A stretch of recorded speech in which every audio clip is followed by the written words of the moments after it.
Bud, we're an hour late because you were covered in horse shit. What's going on? I was knee deep in it, so I was just cleaning out the horses and getting the stuff ready. We let them out in the morning, clean out the shed, and then clean out the stables, and then get all the grub ready for the night time. You have to put them in this weather because it's cold at night. So yeah, horses have a body temperature 4. You know that? You dropped out there. I didn't hear the actual temperature number. Horses have a 40. 40? More than us. Yeah, what are we? Yeah, so they can withstand 37 and a half. Yeah. So they can withstand the cold a bit better, you know. Right. We had to bring the dogs in because obviously it's getting cold again, but because there's obviously some sort of hedgehog burrow. If the hedgehogs burrow under the doghouse because they have dismantled the floor out of the dog pen, looking for and we found dead hedgehogs. So I assume that's what's going on. But I'll tell you, one of our dogs, the older dog, like she's at least 900 at this stage in dog years. She's blind, deaf, all these things. But so it's very hard to get her in there to go for wheeze and poos or whatever. So during the night she let a juice. she left as a present this morning. Oh my God! Can you get that smell out of the house? Woo! It's unbelievable. So. Immediately, Finesse is on the phone looking for insulated dog houses. Out! Back out! So, yeah. It's nice having the dog. It'd be great to have the dogs in the whole time, but they're just filthy animals, essentially, aren't they? Yeah. Our fella's inside all the time. Well, unless we're home and we let him out. But and does he get up on the couch and all that stuff for...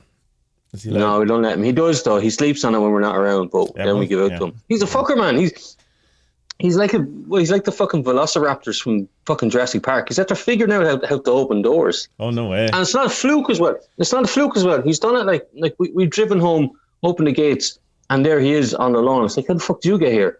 And then we look around the house then, and there's only one. There's a side door and a back door, but like he's able to put his head under it and lift up the handle and get out on the fucking thing and then jump over the gate. He's smart. And he's done it here as well.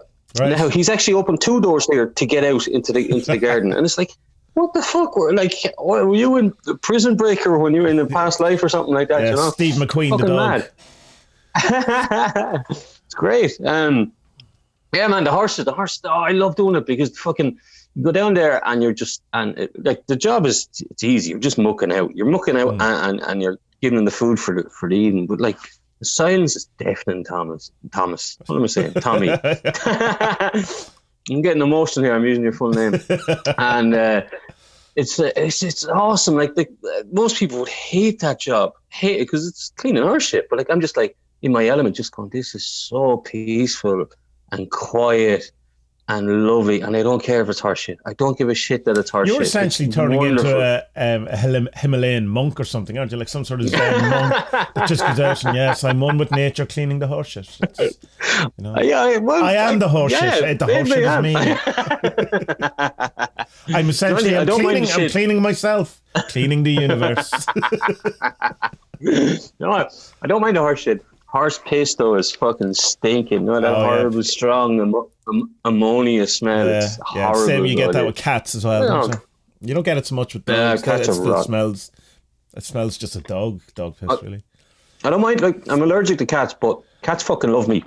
I don't know what the fuck it is about it. They're just like as soon as I walk in, like I don't know how many times I've been in people's houses and they're like, Jesus, that cat never goes to anyone. And he'd be sitting on my lap like 2 minutes after walking in. I'm like, get the fucking yoke off me. They're just fucking pussy magnet kind of bullshit. But they're grand. I like them, but I like dogs more, I have to say, because dogs are stupider. Cats think they're fucking top of the pyramid, And they are, I suppose. But like, well, they are. But I mean, the cats definitely have pet humans. You don't have a pet cat, like. For sure. That's the thing. Like, it's weird. It's weird that like. Here's a pet who depends on you for its survival, but it's like it thinks it's smarter than you, and it looks down on you. And I can't be having that. And I don't like people who look down on me. And will eat you if you die. very quickly. Well, yeah, but all animals will, Dogs don't, though. Dogs will starve to death. that's it's not true. It's Is it not? true. Okay. It's not true. We just want to think that true. about dogs. It's not true. Okay. Yeah. We want to think that. I looked it up. And no, a dog will definitely eat you. Right.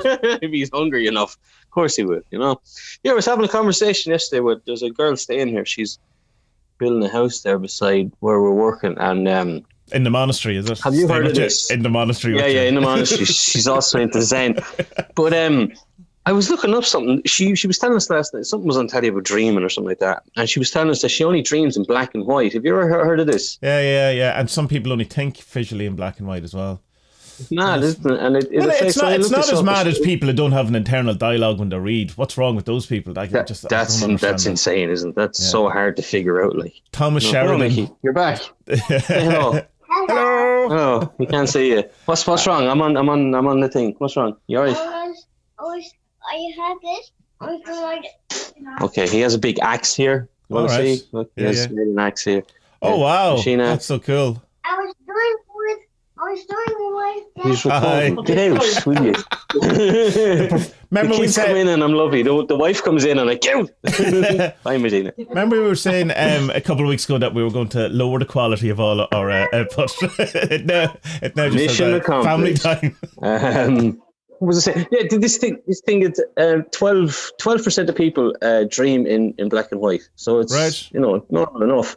So and I fell down a rabbit hole looking up fucking research papers and stuff like this, and apparently there's 4 reasons, I think.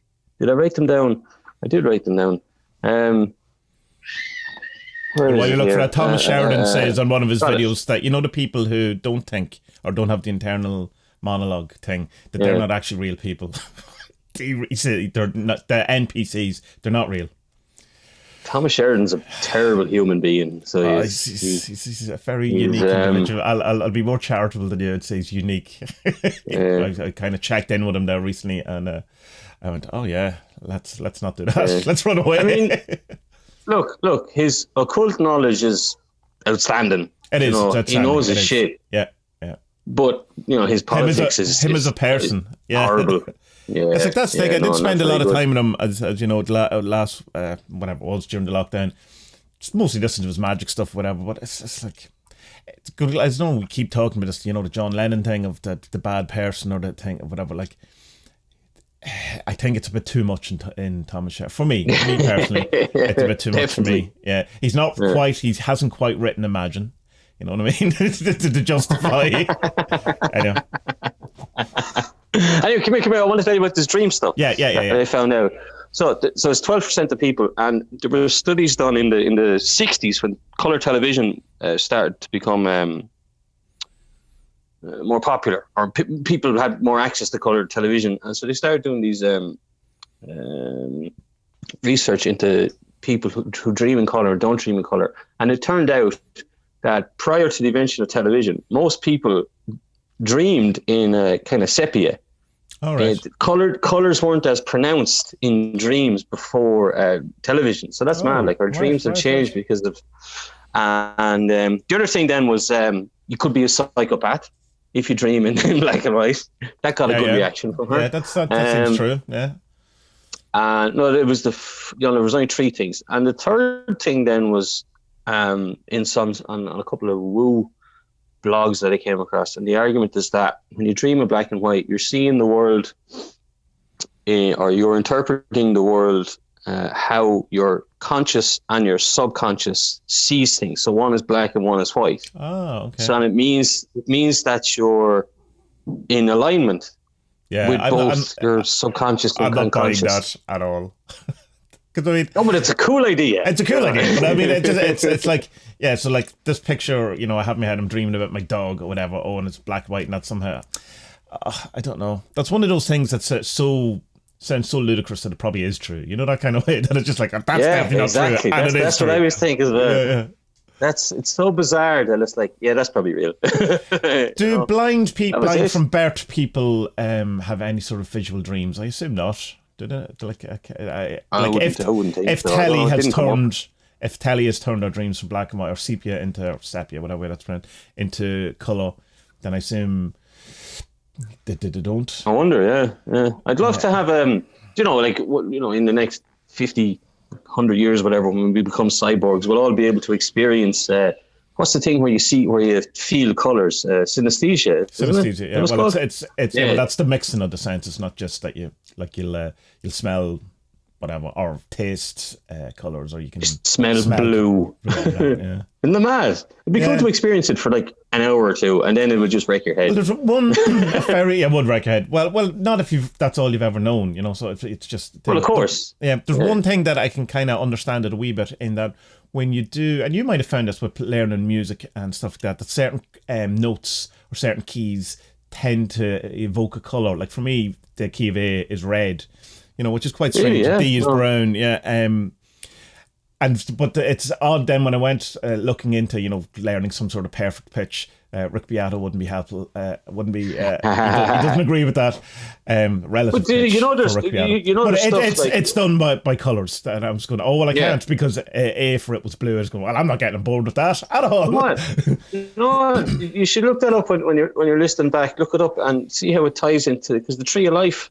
Kabbalah Tree of Life. Yeah, I did look it up with so did the chakras as well, and they didn't line up for me. Didn't match up with maybe you're living on a different wavelength, man.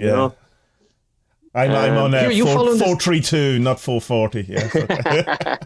5G coronavirus everywhere. We're all gonna die. You following this monolith story? It's fucking amazing. Yeah, vaguely, like kind of. It's what, 3 of them now? Is it? Am I right, or is it 2 of them? So no. So there was one in Utah, and then it disappeared like a couple of days after it was discovered.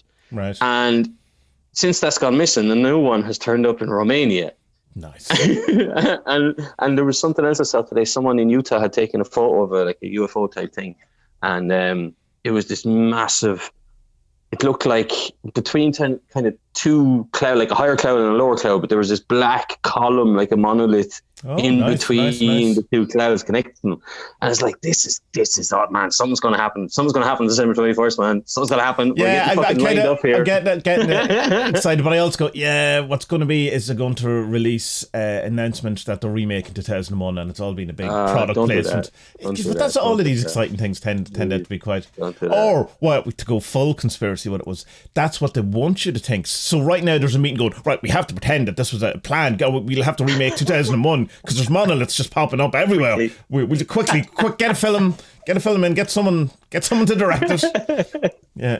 Can we make a 3-hour epic in the next fucking 12 days? Yes. Yes. Yes, you can. Throw enough money at it, of course you could. Yeah. I think it's that. And I hope it's like KLF type. Not prank, but ritual thing. Prank type of thing. But you have things like the Georgia Stones. If you ever looked into them, they're quite weird. No one really knows what they are, but they're basically instructions for what happens after the apocalypse, or when there's been some sort of huge culling of the human race. Again, I mean, it's definitely written by a Christian. There's no question of it, given the type of wording and stuff. There's stuff on up in, that seed bank. There's a couple of seed banks up in Nordic countries. Have you heard of these? Yeah, they have similar things. They've had to come up with.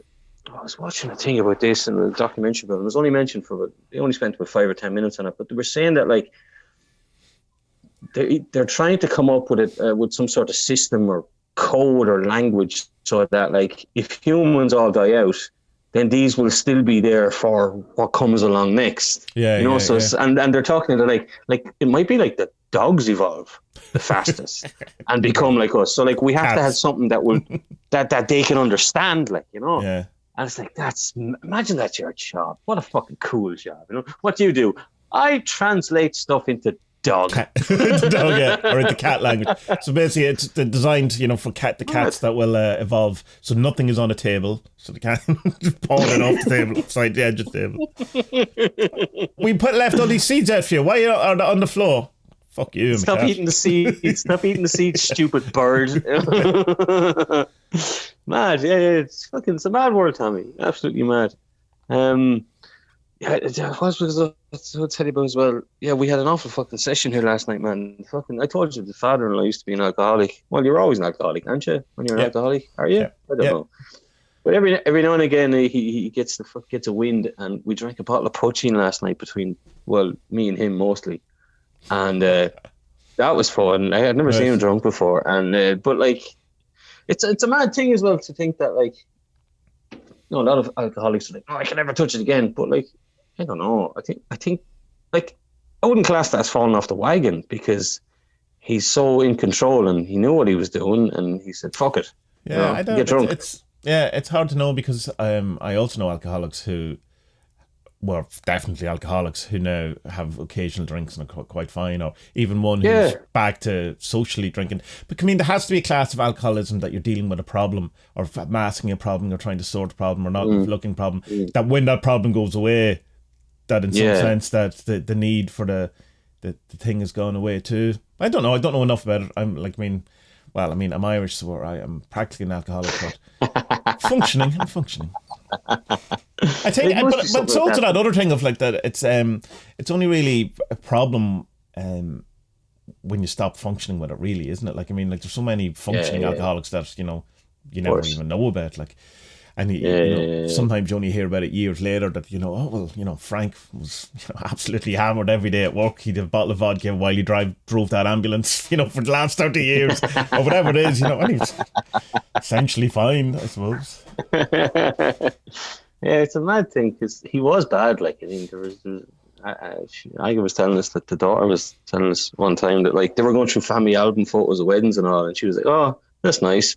Usually at weddings, I would find my dad underneath the table. Right. No, shouldn't laugh, but like, it was. But like, I think it's I'm kind of bigging him up, because I'm kind of impressed that he got over that horrible part of his life, and when he wants to, he can still kind of dip his toe back into it occasionally. Like. Look, and what does he say about it? Well, how does he describe it, or does he? He had a bit of a hangover now this morning. All right, I think driving was kind of hard for him this morning because there's ice everywhere and snow and stuff, But no, he's fine. But sure, look, I mean, you go out into the fresh air and fucking fill your nose with harsh shit. Hangover's gone pretty quickly, So no, he's fine. I don't know. Maybe for most, I don't know. I'm the same as you. Like, I know plenty of alcoholics. I worked for pubs and I worked in pubs for fucking 10, 11 years. Like, I know.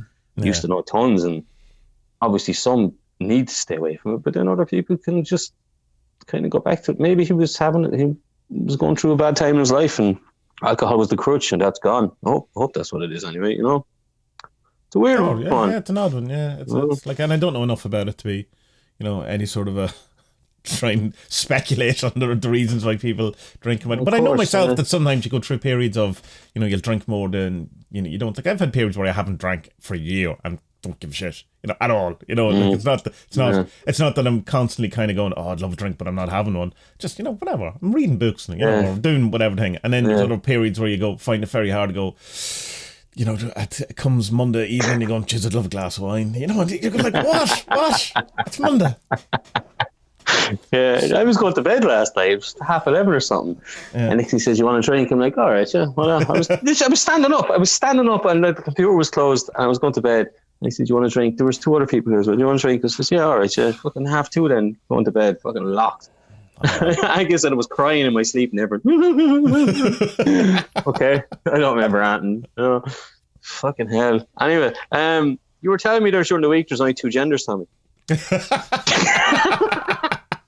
Yeah, dropping a bomb there. Mad thing. Yeah, I don't know that whole thing. Well, where did that come out of? We were talking about something like that, but where was that? It was probably, I know where it What came were out we of. watching? What I was watching. People are going mad about Jordan Peterson's new book, aren't they? Yeah, that's a very weird thing where, if it's to be believed, that the people in Random House, which is Penguin, right, started crying when they found out that they were going to be publishing Jordan Peterson's book. And, I mean, the first one is bad. The first one isn't good. Okay, I wouldn't say bad. I don't the second one. It's going to be any improvement. This is going to be his third one. Second book. The 12 rules of life. Yeah, I wasn't a big fan of it, to be honest, but only because Jesus is mentioned too much of it.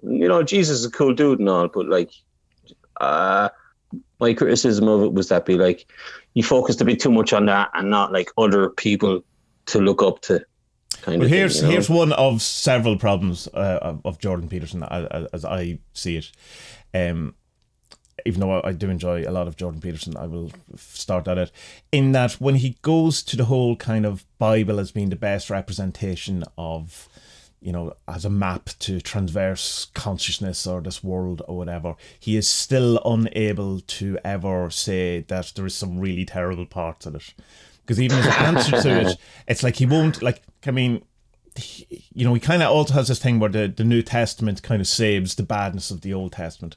Whereas with regards to things like slavery, it certainly doesn't, because it still has the same continuation of, how to treat your slaves, and there's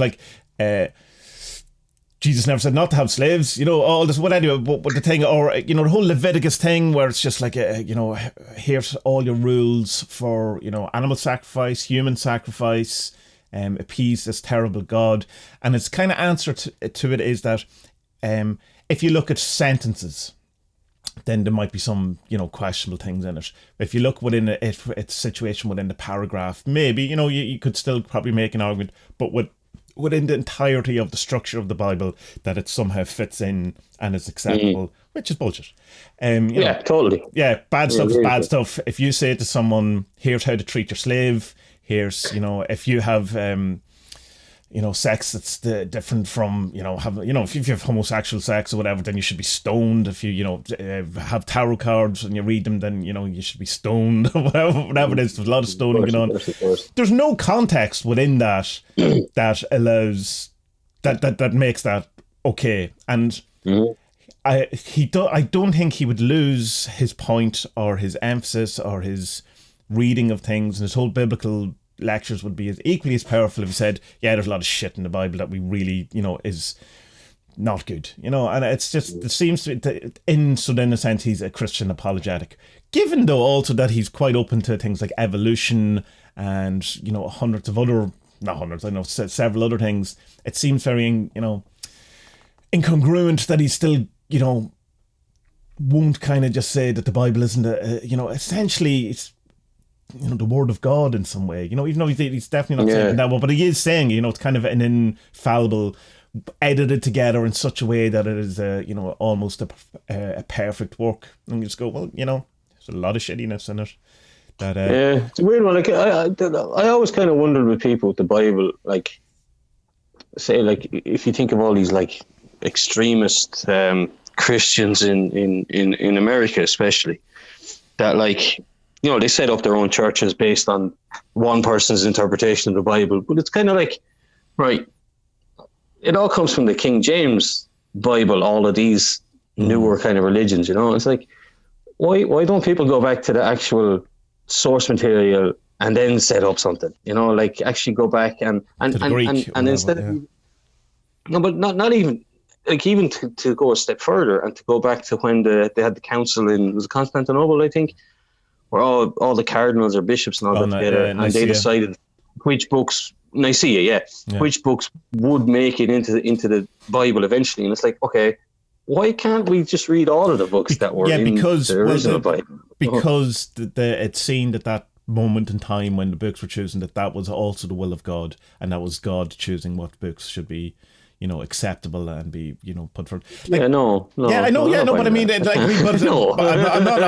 not agreeing with it. I'm just saying that's the answer. Like that's the thing. But it's the same as when isn't it funny that isn't? It's funny that like people just went, okay. Yeah, but you see, it's coming from a point of view and coming from a thing that was the thing we've talked about before. That if say it was 300 years ago, and like you don't have an opinion outside of Christianity, and it doesn't seem that there is an opinion or a will or some other alternative, because that's just the world you're embedded in. So a lot of reasons, why was this not questioned? Because that's the nature of reality as far as you're concerned. You know what I mean? That is how the structure of the world. I understand. Yeah, but it holds less water. It holds less water now, because we know it's not the structure of reality. But say like if me and you had the time, and we could pay ourselves for a year and take a year off and say, right, we're going to go back, we're going to go through all the source material, all the 43 books that originally made up the New Testament. It was way more than that, isn't it? There's like whatever it is, and spend our time and come up with the actual rules here, and this is the proper religion. This is it based on the source material. You know, Yeah. Wouldn't that be cool? We could be leaders, Tommy, me and you. But it's not kind of like when the Nag Hammadi books came out, and it was, you know, shown that these texts are older than the texts that we use in the Bible and stuff like that, and everyone's like, all right, yeah, whatever. We're not changing our Bible. And I suppose People don't Gnosticism, really care, the kind do of they? Very the strange. research into Gnosticism, and that is that. But I suppose that this being the Peter Kingsley podcast, that's kind of what Peter Kingsley's trying to do. Doesn't go back to the source of where all this came from and see what what they actually said and what was the actual nature before it got turned upside down.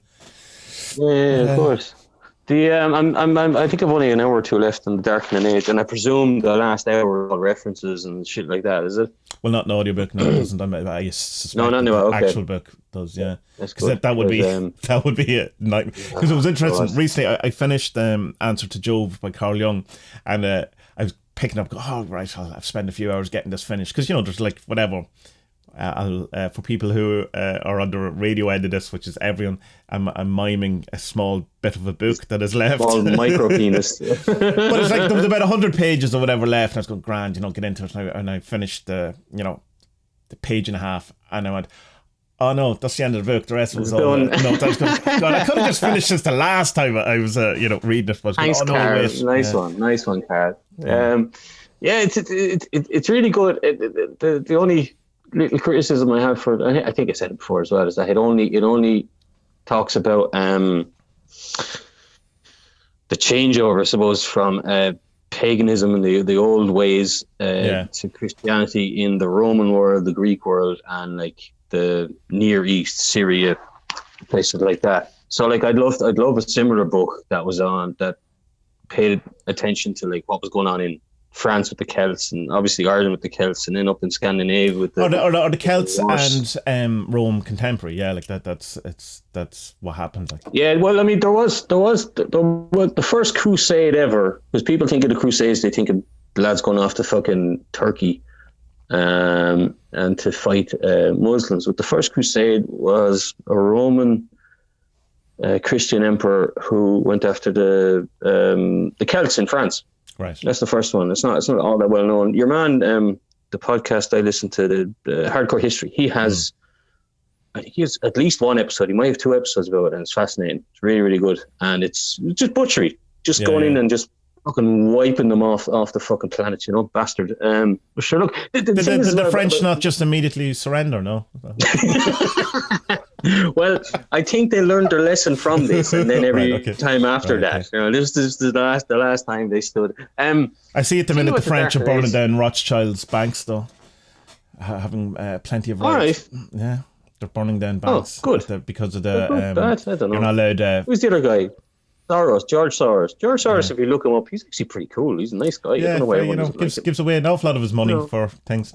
But yeah, I think that because they brought in the law in France that you're not allowed to film the police doing anything at all. So France basically started rioting and went on fire. Yeah. Oh, good. Well, I mean, that's the good thing about the French. They will protest about fucking anything. Yes, they will. I like that about them. They're good at fighting among themselves. Just when the foreigner comes in, they kind of go, "Oh yeah, no, have this, please."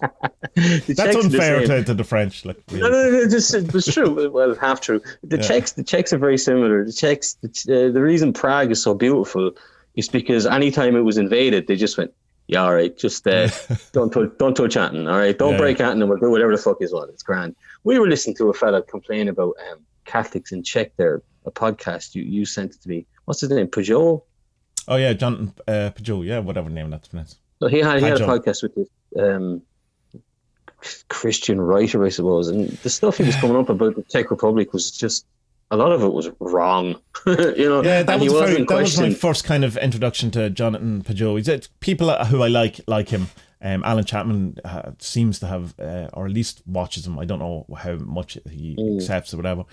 But that was the first video I watched, and I was going like, there's a lot of New World Order stuff going on in that. Like, there really is. Yeah. I watched that one and one other, and I think it's full of shit, to be honest. My problem with him is my problem I have most of them is that, again, he suffers from the Jordan Peterson thing of being embedded within the Christian morality and can't see things that maybe there's something in the Bible that one I sent you, which is I've been fascinated by him, reality, what's his name, rational reality or whatever, the Stephen Woodward. I've just been watching loads of his videos at the minute, and the latest video on Jonathan Pageau's feed is them debating. And it's a really good debate because they're quite respectful to each other, but don't pull any punches, and he your man Stephen goes straight to like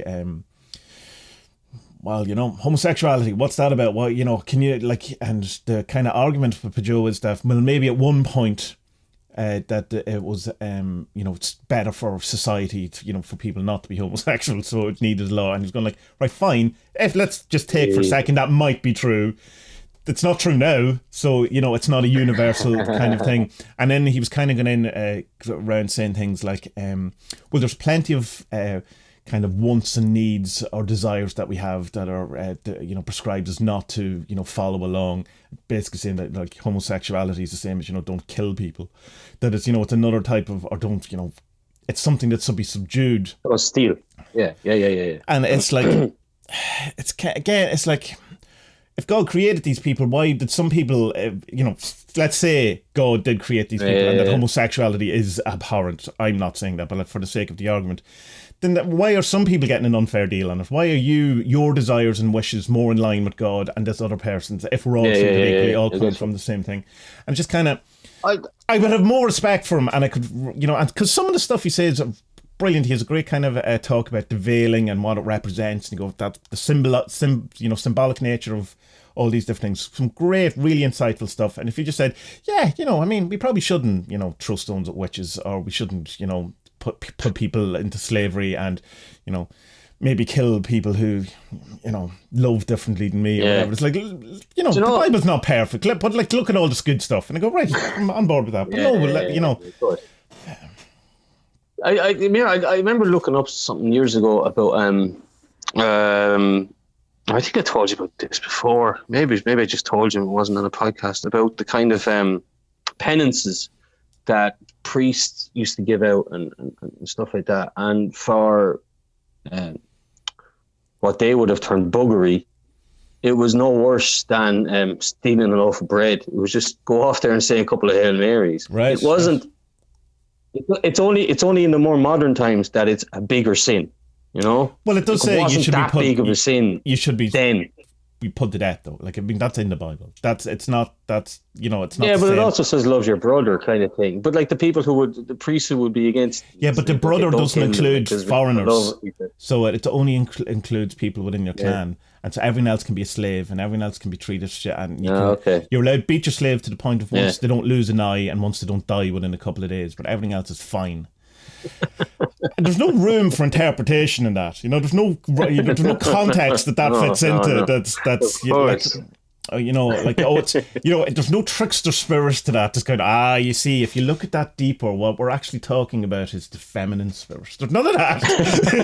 It's just shitty man, being shitty to other man and claiming that God said it was okay.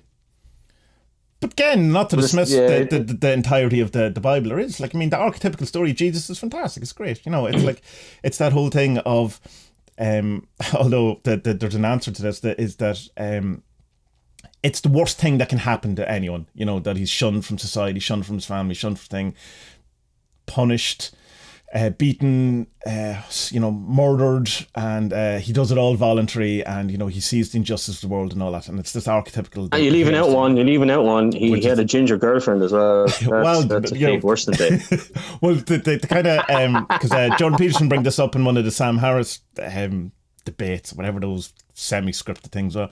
But Sam Harris goes, well, there is one thing worse than that. What if it was involuntary? What if you didn't want it to happen? And he's kind of like, there is that. That's a bit of a bigger injustice. But, archetypically, it's a great story, and the resurrection, the 3 days, the man God, the son God, all of these things are, float down through it. So it's like not, there's plenty of babies that should be retained, with the bathwater that should be a thing. But acknowledge the bathwater. That's just, my problem with apologetic, or what are the Christian apologetics? Not what it is. People are just fundamentally say that it's all, like, fine. Look at it's a mess. Yeah, it's a hard one to figure. I don't think we'll ever figure it out, but it's a hard one. It's a hard one for me personally to figure out why people don't question it a bit more. Like, you know, I love bringing up the thing about you can't eat shellfish, you know, to Christians and all. Because they're just like, no, it doesn't say that. It says, no, hold on, no, let me Google that for you. It says you can't eat shellfish. You can't wear mixed cloth. So look at you. You're supposed to be fucking Denim Dan today, man. What the fuck are you doing with a fucking cotton shirt? Can't have a tattoo. No tattoos. Yeah, it's just a bit. Like, come here, to get back to the darkening age for a second, like it's good, and it's sad to think that so much was destroyed. But like, I kind of had this thought that it's in our like, even at a very kind of macro level, it's very, very fucking human nature. Because like, as soon as you say, you know, if you move into a new house or a new flat or something like that, straight away you stamp your authority on it. You take down all the old picture frames and put up your own, you know. So, like, even at that level, and I think it just kind of went little bit out of hand with the Christians. I suppose the difference though is that when you get, you know, move into your own flat, is that you've paid the deposit, you've paid the rent, you know, you've made it legal. If you just go into someone else's flat and start taking down the pictures, removing the TV. No, but I mean, what I mean is that, like, it starts something small like that. Like putting up your own pictures and curtains and all that kind of stuff. But like, when it gets out of control, then that's when you. But like, I mean, I sent you a picture during the week of down at the end of the road here. There's the one standing wall left of the old Cirkiev church. Not Cirkiev. It's the Polish word. Orthodox Ukrainians. I told you before. Ukrainians and Poles used to share this part of Poland, and after World War II, there was the fighting continued between the ethnic Ukrainians and the Poles here for control, you know. And a lot of churches were built, and it's like within the 10-minute drive of me, there's about 4 or 5 of them where there's only one wall that remains of a church. Well, I was married. I sent you photos during the week as well. I was married in one of these churches. It's fucking gorgeous. It's beautiful, and it was lucky that it wasn't burnt down. But like, this is also kind of one of these darkening age things, because they just wanted to erase the Ukrainian culture that had been here for so long. You know, Ukrainians. It's a fascinating history, because like, even the name Ukrainian comes from the Ukraina, which means it basically means people without a country, or means people of the border. Right. So they never really had a country, and then during World War II, the Germans says, "Look, help us, and we'll make sure you get a country after World War II." World War II ends, Germans lose, the Ukrainians are like, "Ah, fuck. Well, we want the country." And so they kept fighting, you know. Horrible. Even in my little village here, there was a massacre. There was 30 people killed, just herded into a shed. And it was the Polish army did it. The Polish army herded people into a shed, torched it, and just civilians, you know. But it was for retaliation for some. It's just always tit for tat in these civil war kind of things, you know.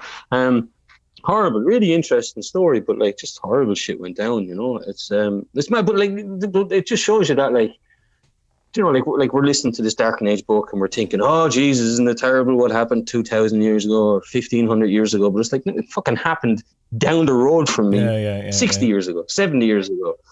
Do you know, it's fucking, human nature is a terrible thing when it gets out of control, you know. I suppose that, why can't we all just get along, Tom? I know. I mean, Jesus Christ, why can't? Because we're all, I don't know what's wrong with us. Because we're in a terrible universe. It's the Kali Yuga. That's the way it is. The worst thing about the Darkening Age is what is the times and the places that we know nothing about, that has been absolutely properly wiped, like the cultures and things that we just have no recollection. Like, I mean, you know, the whole Reddit conspiracy of Tataria, or, you know, this entire nation that's been wiped from history books.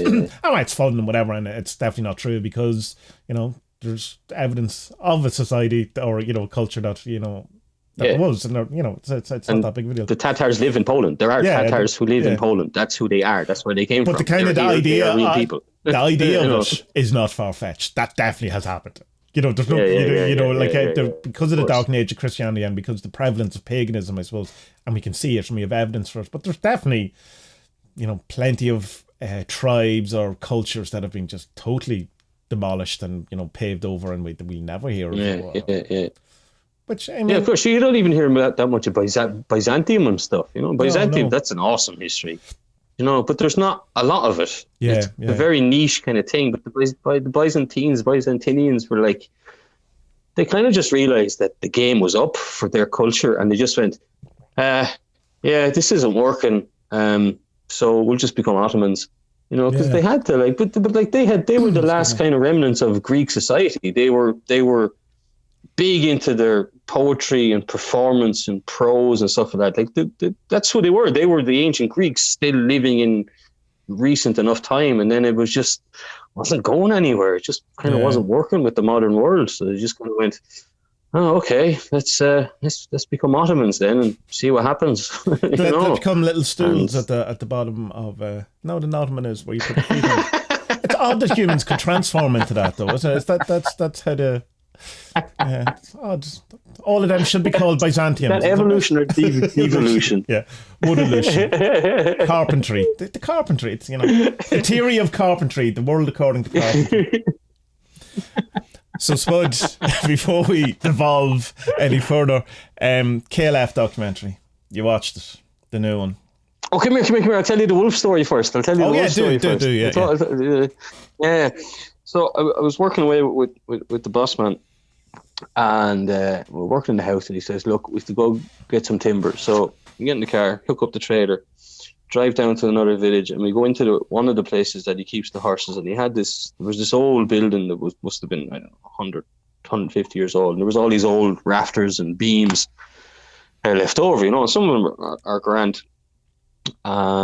So he pulled up he parked up the trailer. I got out, and he wasn't doing his back as fucked. So I was lifting in all these massive big things. They're heavy enough, like. And while I was doing it, and I've told you about this plenty of times before, I like being in that type of work because you're just in the zone. There's nothing else in your mind other than what you're doing, I think there's a great freedom in it. Like even the monks in early Christian monasteries, they would talk about this when they were transcribing texts, copying one to another one. They would just had this flow of work that was going so well, and they would talk about how this was like a meditation, being close with God and stuff like that. And I have to say, I kind of feel the same way.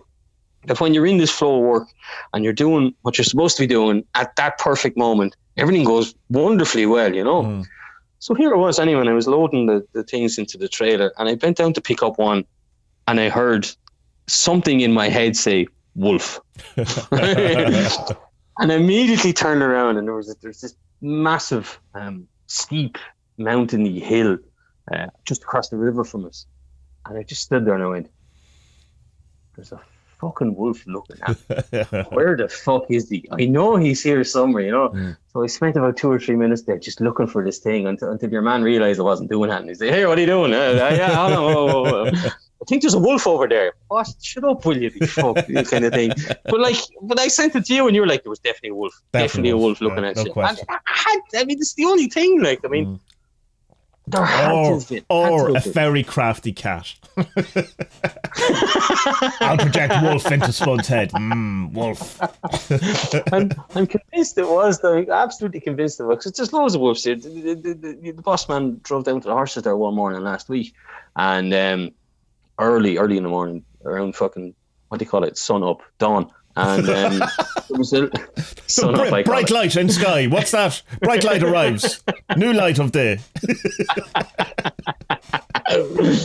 There was 11 wolves we saw in the field right beside where we were driving. So there's loads of them down here. I think, I'm going to tell myself forever that was a wolf. A wolf got in my head. It was like warging in fucking Game of Thrones. Although you didn't watch that. But then again, it wasn't on the TV show. It was only in the book. The book was way better because they were able finished, to. Though, is it? Well, I think no. There's another one coming, isn't there? But sure, I don't know what the fuck is that. I think he just wants to die. To be honest, because the book is too much pressure on him. Yeah. Honest to God, he keeps just fucking. Well, it's like way less pressure now, isn't it? Considering the TV show ended so badly. That the TV show ended so badly. Everyone says it ended badly, but Well, I don't know. But but the TV show, everyone says it ended badly, but it ended exactly how it was supposed to end. It's the same with the end of the Lord of the Rings. People give out with the Lord of the Rings. Yeah, but it's like, it's a happy ending. Do you want a happy ending or not? Like, what the fuck? Like, you know? Yeah. So, I don't know. I thought the end of Game of Thrones was suitable, to be honest. Right. I thought it was all right. You know? Yes, I had to say yeah, shut the fuck up. Same thing about the end of Lost. You've had Whatever. You've had 10 seasons of free entertainment, and you're moaning that the last 2 or 3 episodes are. Oh, HBO's not free, yourself, Spuds. You have to pay for HBO. All right, yeah, that's right. Yeah, I obviously I don't even have HBO in Poland. They probably do. I don't know. Anyway, KLF, Tommy. Yeah. So this documentary is by the same guy who did the other documentary, which was Best Before Death. Paul Dunn, yeah.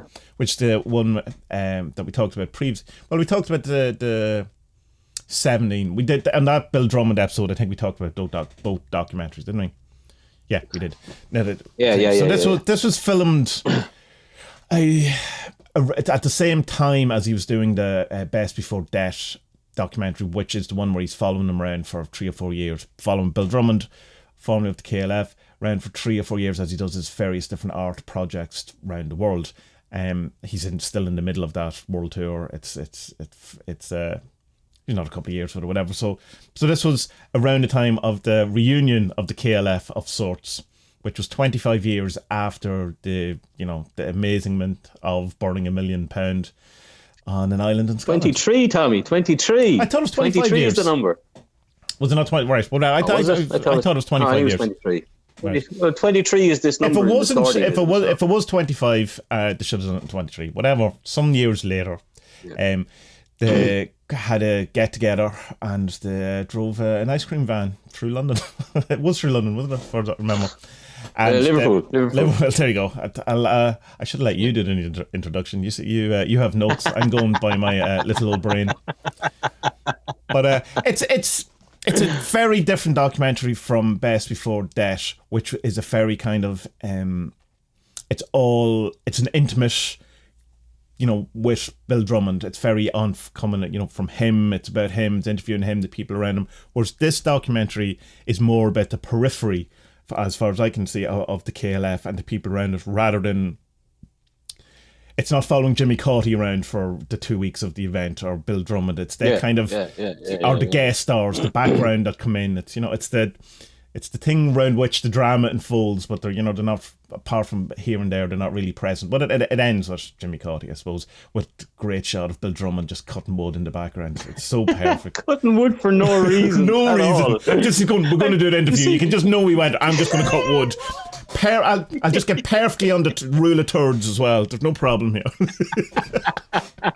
You see, at one stage, he puts down the saw. He looks at it, scratches his head, blows into his hands to make it look like he's been fucking there all day. It's like, you fucking joker. What are you at, you clown? It's pretty fucking hilarious. I thought this was really good. I think I liked it more than you, to be honest.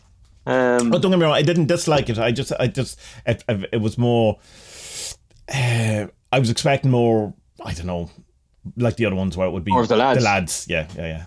I'll enjoy it more when I watch it again. I would say when I know, what I'm not. I think what I liked about it was that it kind of showed how far the tentacles of the KLF have reached and how it has touched people's lives, kind of thing. And there's one part of me that's like, if I was in a band and you had these type of strange, obsessive fans, that would freak the fucking shit out of me. Yeah. I was telling you before that back years ago when we were doing the Poland podcast, we ended up at this art exhibition. One of the lads, the American lad, he was an artist, the resident artist in the college, and he did an exhibition. So we turn up at this thing, and after we hang around and have beer and whatever, and we're at this table, and there's, I don't know, 10, 12 of us kind of thing.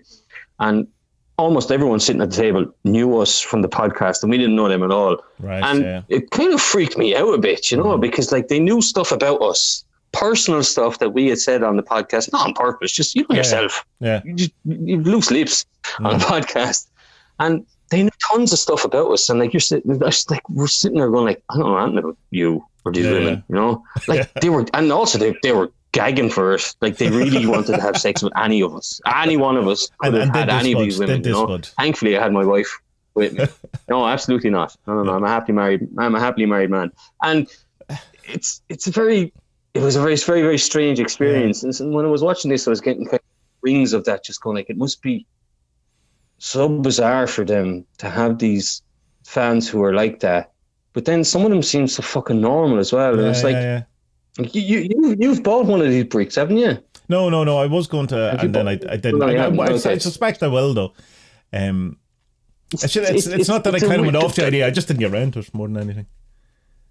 So look, the crux of the documentary, I have to explain the bricks. The crux of the documentary is that they're building a pyramid made of bricks, made of normal stone, red bricks, you know.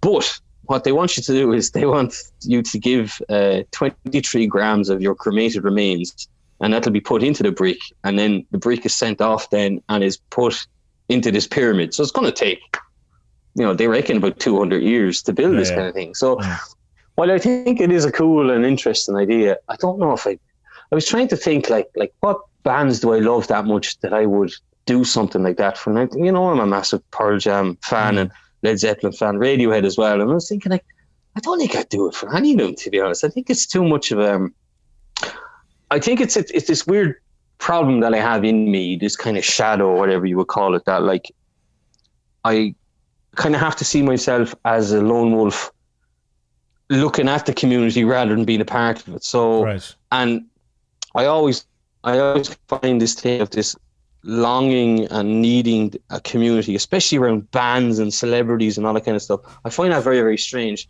Like living in the village where I am now, I obviously know that a sense of community is incredibly powerful and needed, because, you know, I don't have a fucking sander. I need to go next door and ask for one, kind of thing. You can't do that in city because there's no sense of community. So I totally understand that sense of community, but a sense of community that's connected with a band or with an artist like that, I find that hard, and I can't explain why. I don't think the words are coming out properly. No, you're explaining. I absolutely understand it. Yeah, it's loss of individuality, I think, is the thing of like be seen as just one of the you know, one of the many. You know, it's like, this is not the right word, because it's like a loss of specialness, and it's not exactly. I don't think you're not doing it because you want to be special. It's more closer to specialness in the individual sense. And if you're going to in some way join a cause, possibly a band doesn't seem to have that much kudos. You know, it seems trash, or you know, I mean, build a pyramid to flippant.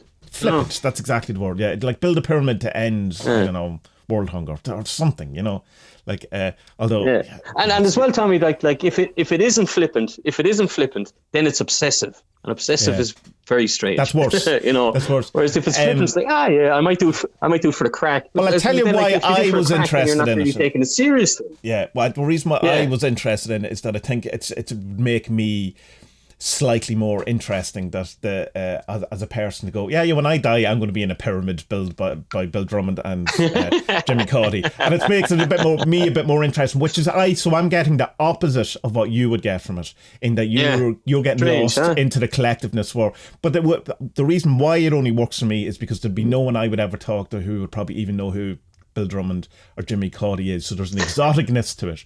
But if, let's say it was U2's pyramid, where everyone is aware of it, and you know there's no uniqueness, then I have exactly what you're on about. So I would go, well, I'm to be in Bono's pyramid. You know, everyone, you know, it's common. Only commoners go into Bono's pyramid. But I also love the kind of, well, the one thing is it's 23 grams, so you still get to do whatever you want with the majority of your ashes, which allegedly the majority of your ashes aren't your ashes when they come out of the crematorium anyway. Yeah, it's the timber from the coffin anyway. Well, I've been told that everything is mixed on who was born. Yeah, they mix. So it's usually 5 or 6 people in one mixed between. So the chances are my 23 grams in a pyramid is going to be Fred, who died the same day as me, rather than me. Anyway, but there's just something.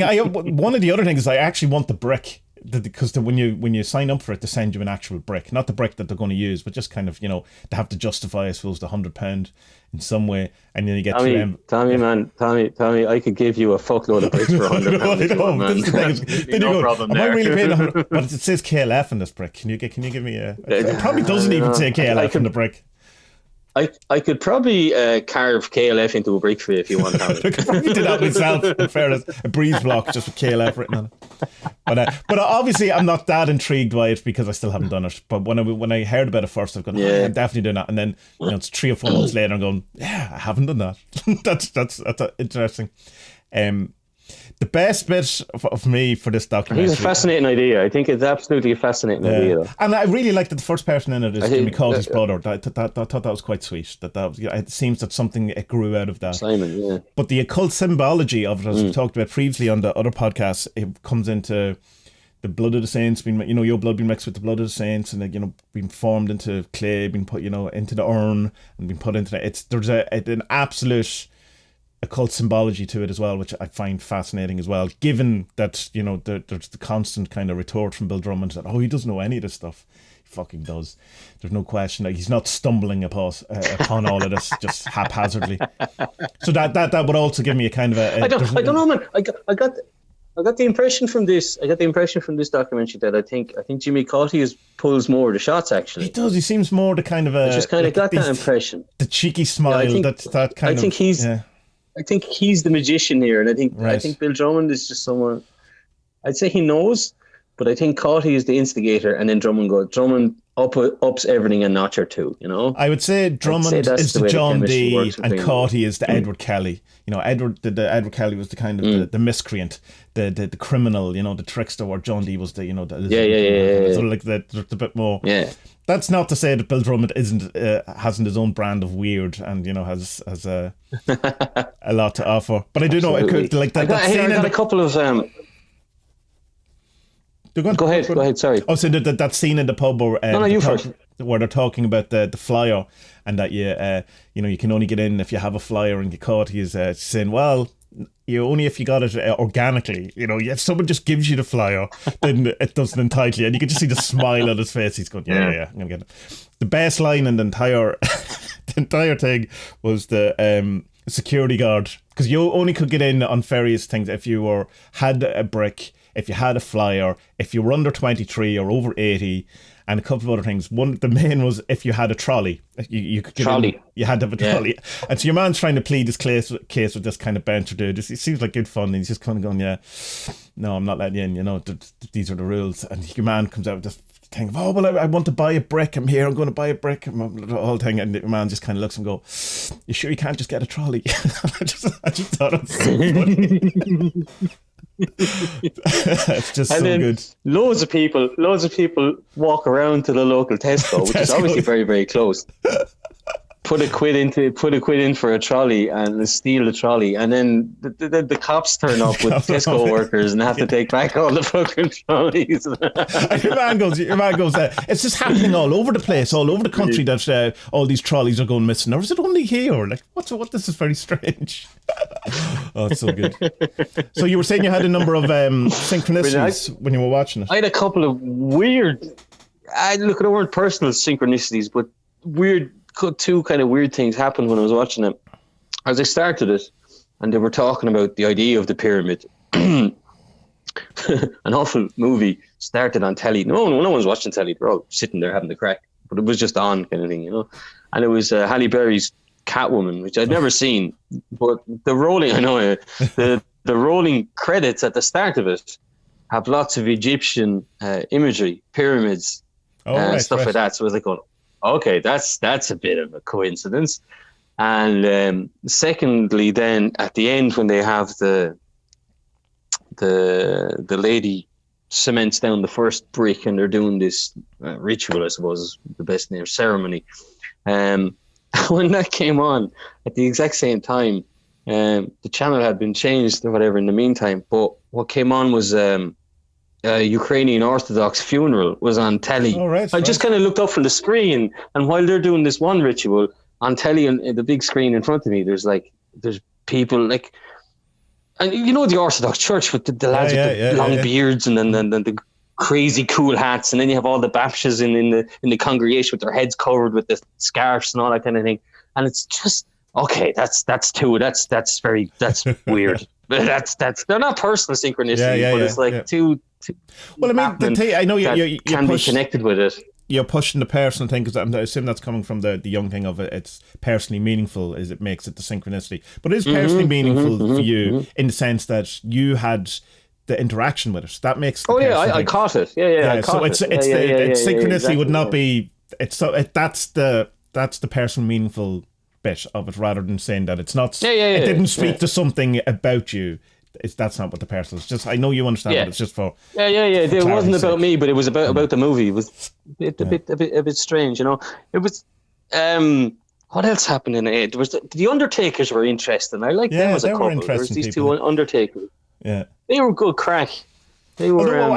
Just kind of go to William Blake's grave. That's interesting that he's buried with 8 other people or something. That's sad in one way, but like, it's just the guy who wants to be in a pyramid with 2,000 other people. You know what I mean? Like, for God's sake.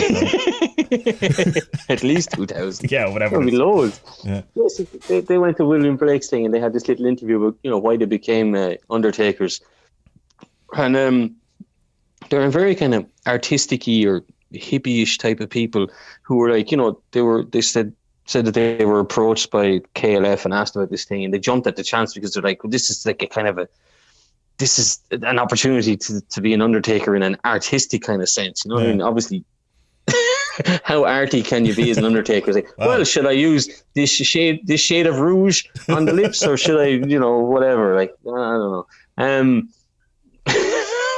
Should I wire the mouth shut with nylon today or with leather? Disgusting stuff like that, And they were just cool people, and the way that they were talking about to say that, like that we can be a part of this bizarre ritual thing is quite cool. I was taken by them. I'm not really getting across how what they were saying, but they've an interesting bit when you watch it yourselves, listeners, you'll see they're an interesting couple. They're very nice. There's an interesting bit where they said asked Bill Drummond to come down to do some work experience, and he came down and did a funeral with them and said, fair dues to him, but and then the kind of thing, I don't think we'll get Jimmy down to do it, and there's this kind of look of no, he's not doing that. Imagine Bill Drummond doing your funeral. I can't imagine that. I can absolutely imagine him that. What a thing! What a strange kind of business to find yourself falling into, because they said that they had been doing other stuff before they became Undertakers. I was like, how do you strange thing? Because I know in Ireland to become an Undertaker you need to study in England. I think it's in Wales. I think it's Cardiff has a course on undertaking, I presume it's called. Mm-hmm. So you have to study over there. My family, actually, the cousins of my dad are Undertakers, and it's a strange art. It's a strange one in Ireland in that you have so many Undertakers that are also pubs, and there seems to be this this connection that like one son gets the pub or something, another person does the undertaking, the other fellow becomes a priest, whatever it is. But there's so many kind of pubs that are also Undertakers. It's very weird. Yeah. Well, not so many, but there's at least I know 5 at least. It is, but the more you go down the country and get out of the cities, you see it more often. All right, yeah. It's I know a fellow was an Undertaker, and he walked out of it one day. He didn't know who was coming in. It ended up being a cousin of his, and he just down tools walked out. I'm not doing this anymore. Right. Horrible. Yeah, and if they'd have fucking told him, he probably still would have been an Undertaker. It's just like he was in there working. Next thing, the body is put on the table. It's his fucking cousin died in a car crash, and he's like, we didn't even know that he'd died, or that. No, he hadn't a clue. He didn't know. He didn't know. Could you imagine finding out that way? Fucking horrible. Terrible. But sure, look, that's what it is. The sonic weapon bit, that was fucking hilarious. Oh yeah, that was brilliant. Yeah. Do you remember? yeah. Oh, that's such a KLF thing to do. It's just so. It's like so. You explain it. You explain it. So Jimmy Caughey bought a field, or was renting a field. There was a hill on it, and they were having various chemicals had been partaken, I presume, at a party, a rave kind of thing. And he rented these 2 fucking armored cars from somewhere, these kind of tank things, armored cars. and so they let off speakers or something on him at this huge decibels. And next thing, fucking there's a rap on the door. And there's the farmer next door. They're killing the fucking cows. Like, what the fuck? Like, what? So the noise was so loud. One of the cows had fucking died of shock. So they came over and he was like, "Come on, touch it. It's dead." And I'm like, okay, it's dead. And then like the police found out about it. It got leaked to the papers and all this. And then they came up with this story that like Caughey had bought a sonic weapon. And it got so far, like this lie got so big and so far that he ended up the Department of Justice in England, whatever the fuck they're called, end up calling around and like they're wanting to arrest Caughey for like terrorism charges and all this kind of stuff because he has this secret weapon for killing animals. But there's a photographer they talked to a photographer who had been at the party, and he said that like every time we were asked about this, we would make the lie bigger, and it just kept rolling and rolling and rolling and going. It's a bit like that. You've probably seen it. There's a documentary called oh god, I can't think of the fucking name of it now. And it has all the best of the American stand-up in it. What's it called? The Aristocrats. Okay. And it has all the best American stand-ups in it. Basically, the Aristocrats is this ongoing joke about a family who do really depraved, horrible things to each other, at each other, on each other. But it's nobody's joke. But when you tell the joke, you have to add more to it. So, for example, you would say, "Oh yeah," and then the father shit on the daughter's tits or something. And I have to keep that bit in. I have to keep that in the joke, but then add to it the next time. And then the daughter turned around and she pissed on the babies, whatever. Like, it is disgusting. It's horrible. It's absolutely horrible. And Robin Williams is in it, and he steals the show. It's hilarious. It's such a funny documentary. And I think what's his name is in it? Chris, the guy with the mad teeth, was in action films. I've no idea. Comedian Chris Rock. Chris Rock, mad teeth. He has mad teeth. It's brilliant. It's hilarious. Like the joke isn't good. The joke isn't good, but that's it's about how. No, the point is that as each stand-up hears the story and then tells it to the next stand-up, it's about them just creating a worse product kind of thing, you know, and it's total KLF style. Yeah. The sonic, well, jeez, I thought the sonic weapon. Like, I laughed so hard at it that the lads in the room were all looking at me like, "You all right?" Like, because what was on telly was a fucking Ukrainian funeral. They're like, "What's this mad foreigner laughing at?" Like, "Oh, I'm watching a documentary here." Is it funny? Yeah, it's really funny, you know.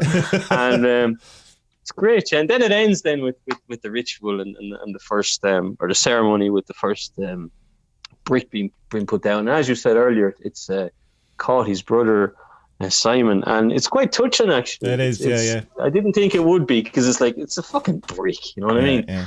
And but yeah, no, it's quite good. And while I wouldn't be part of it, I hope lots of people do become part of it, because it's a cool thing to think there's going to be this pyramid there, and in 300, 400, 500 years time, there's going to be this pyramid, and people are going to be like, "Wait, now.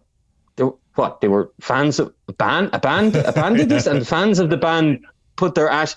What were our ancestors like? What times they must have had, you know?" But that isn't what's happening, because in 500-600 years it's going to be, well, who built this pyramids? Aliens. All right, okay. That's just...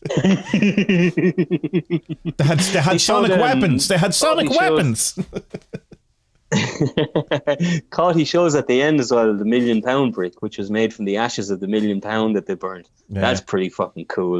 You know, I thought that was cool. Yeah, that's in one of the other documentaries. They have it in the big blue container. Remember that one where he goes in and he's shown all the kind of stuff. It's in there. I wonder did they get one each, or does it just? I assume it's just one. I love the story as well that Gimple talks about where they were going to do this big exhibition or something, and then they decided, we can't be arsed in, or there wasn't, whatever, something didn't work out, so they decided instead that they were going to drive the truck off a cliff. I just go, we won't do the exhibition, we'll just drive this off a cliff. It's like, of course. Yeah. That is the obvious alternative. That was the thing they wrote the contract on, that they wouldn't talk about the KLF for 23 years, and they didn't. And they didn't. Fucking, like, they're just... the hijinks and the madness of them is fascinating, you know. And I do think John after Higgs' listening- point of saying that he reckons, which he doesn't in the book, but he reckons, and he's interviewed in this, that he thinks that maybe they burnt £1 million so people would leave them alone, you know, and just, can we just stop this nonsense of this insanity? And the only way is to do something really, I don't know, bizarre or whatever. But it's interesting, and Gimpo, I think, says later on that he goes like, you know, back in the day they were able to burn out, you know, £1 million because they had the money to do it and stuff. Now we have a budget.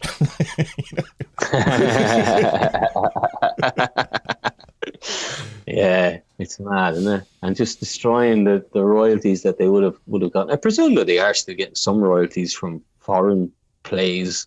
I don't think. Like Well, that, you know? there's nothing on Spotify, or there's, you know. But, Well, I heard them on Polish radio here not that long ago. oh yeah, they have to be getting of justify people them. who actually have the CDs playing them. You know, there has to be some sort of music licensing. Yeah. No, but like Something- radio plays and stuff like that, like from all across the world, they'd have to be getting a Have check to be, I suppose, for a yeah. couple of grand every year. You know, they'd have to.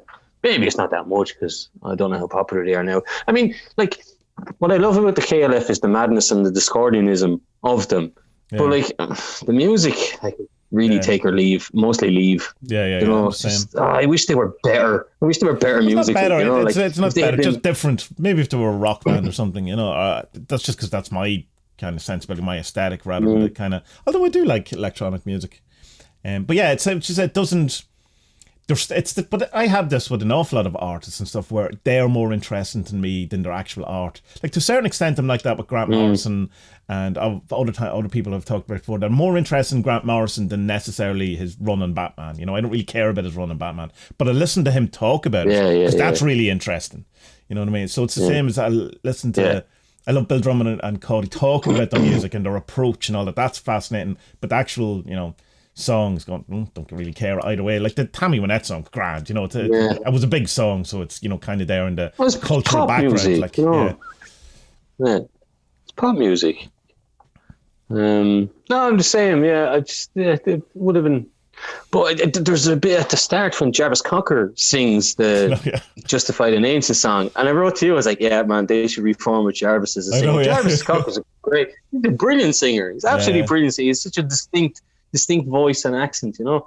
Well, not distinct accent, it's a Sheffield accent, that's not distinct, but I mean, it's unusual. I think it's Sheffield or Leeds, isn't it? He's from, anyway, it doesn't matter. But he's a great singer, and if they did get back and did gigs and stuff with him as a singer, you'd be like, yeah, okay, fuck it, I'll go along to that, all right, for sure. You know? I wonder, have they done other music that, you know, under a different name that, you know, and you just never heard about it? Well, like, I mean, you might know the music, but you don't know it's them. Like, I think it would get out, Tommy, because there's too many kind of, it's like Pearl Jam and Grateful Dead fans. Like, these are hardcore fucking fans, and they'll know everything about the band, kind of thing. So if they did, I would have gotten out by now, you know.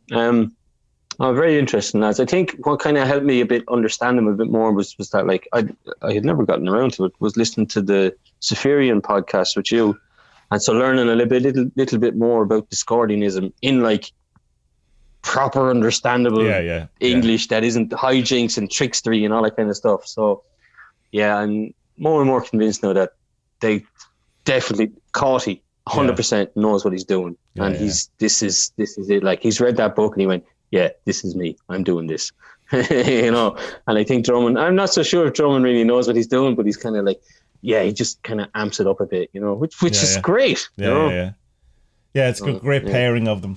I haven't really looked into much of what Cauty has done since. I know he's basically an artist now. That, like, the last I looked, like, he does installation pieces, and he's a couple of books and a couple of, you know, sculptures, I think. But it's kind of only a very cursory look at it. I must look into him because it's he looks like Billy Connolly now, doesn't he? With the white glasses and the long beard and all. It's like, oh, that's pretty fucking cool. You know, good look. Get it wherever you can find these films. Welcome to the Dark Ages. It's good. Vimeo, and I assume it's on. It'll eventually go out to all the different places. His other one has got an official release now. The Best Before Death, which is the one we talked about before. It is only came out this week, But it was shown on telly though. But I don't think there's any subsequent. Yeah, it was shown on BBC Scotland, wasn't it? Yeah. That's where we got it, wasn't it? BBC Yeah. Scotland. Yeah. So there's no I don't think there's no re-editing or no extra feature. Like the extra features on Vimeo is you get a subtitled version. Oh right, awesome. So, But this one is made differently as well. There's usage of, there's actual graphics and stuff in it. Yeah. There's Like it takes a good special 6 or effects 7 minutes of an intro of weirdness, like before it gets to like it. Yeah. The intro is very different feel than the previous ones. Like you wouldn't think it was done by the same director. It doesn't have remotely the same feel to it. No, because the other one, the other one is kind of like, it kind of could have been made by anyone because it's just a cameraman following someone around and asking the odd question. But this one, there's style and direction to it. I wonder which is good. So because the first one probably was done for BBC Scotland originally. That there was a kind of a form. Sure, maybe so. Maybe that was. Yeah. I don't know. Maybe so. I don't know. He's on Twitter. I could ask him. He was hardly commissioned.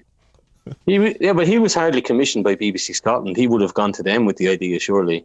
I suspect. But they would have said, "We'll give you money if you do it. That isn't 10 minutes of mentalness at the beginning of it, and you have this kind of an actual mandate of some. Suppose you have to follow the style rules, and stuff like that.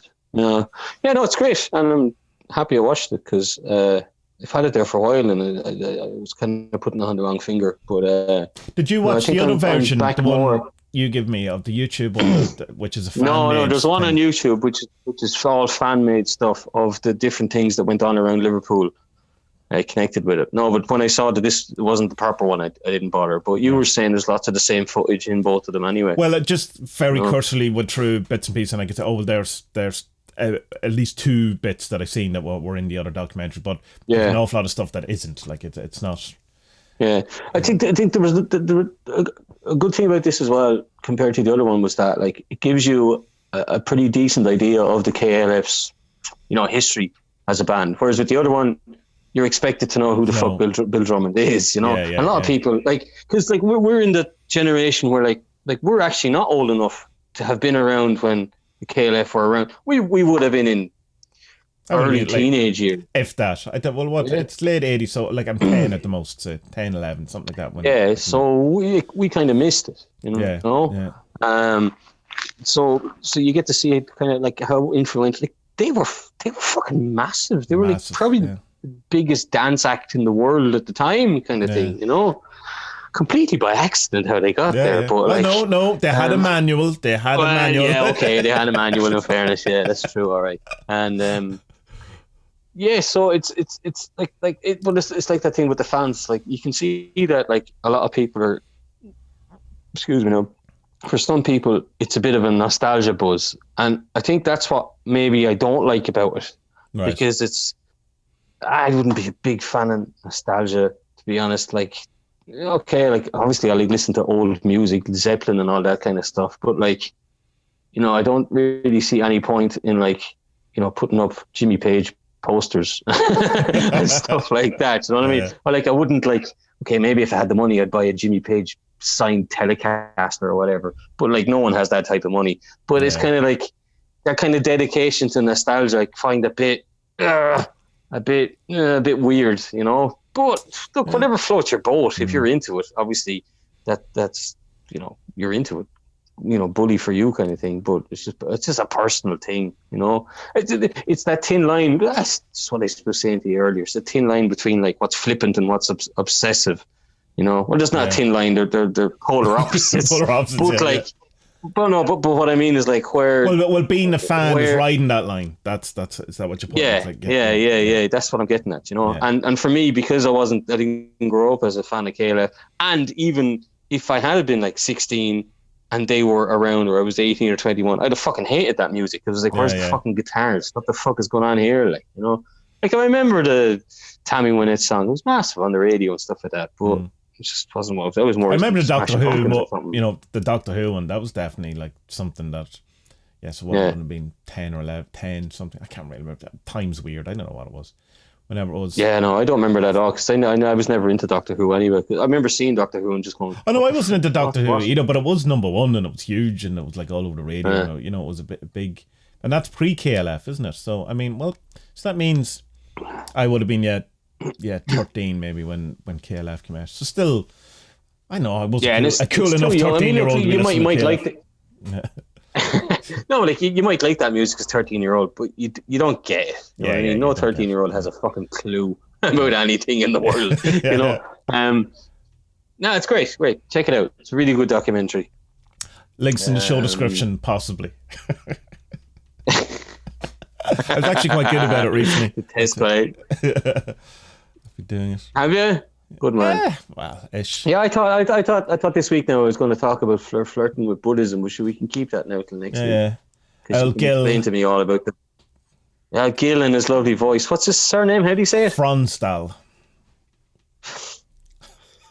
Okay, Gil Fronstal. Obviously, his parents didn't like him at all. Like when he was born. Well, it could be worse. Gilbert. Hello, Gilbert. Gilbert the Buddhist. Gilbert. And then people would pronounce it wrongly, Gilbert. Yeah. Like, did I tell you about the time I was working in the Irish Independent and I pronounced a lady's name wrong, and because I thought her name was pronounced how it was written, and close to what word it rhymed with. Yeah. You see, I thought her name was Regina. Yeah. Her name was Regina. Yeah. And so my career in the Irish Independent didn't last very long after that. But it's like it's just so weird words. Just before we go, the biggest thing about words I learned this week or last week was that hyperbole is pronounced hyperbole, and it's the same word. And I was like, going, what? But it is. I know. Say that again. Hyperbole and hyperbole are the same word. They're the same word. Yeah. But why is that? And what was it? Well, no, it's because hyperbole isn't how it's pronounced. It's hyperbolic, but it's hyperbole. In its English is such a fucking fuck up of a language. It really is. There's that thing about like you can spell fish as a PHY. You can spell fish without using any of the proper letters. It's PHY. Let me think of it. PH is FYINS. What's the H then? And I think is a C. Is it C?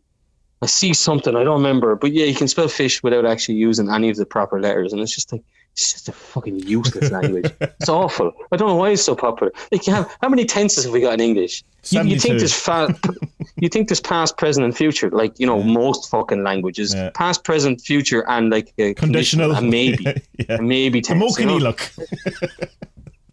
Fucking Jesus, it's a mess. Polish has the four tenses. That's all. It's great. Yeah. But the English is it 16 tenses or something like that? And trying to explain to people when you're teaching them, it's like, okay, but why? Why is there different past tense? And you're like, well, it's basically just to emphasize that something was going on in the past. Yeah, but it's finished. Look, listen to me. I only speak this language because of 600 years of fucking occupation, all right? It's not by choice I speak English. It's because I have to, all right? There's no such thing as free will.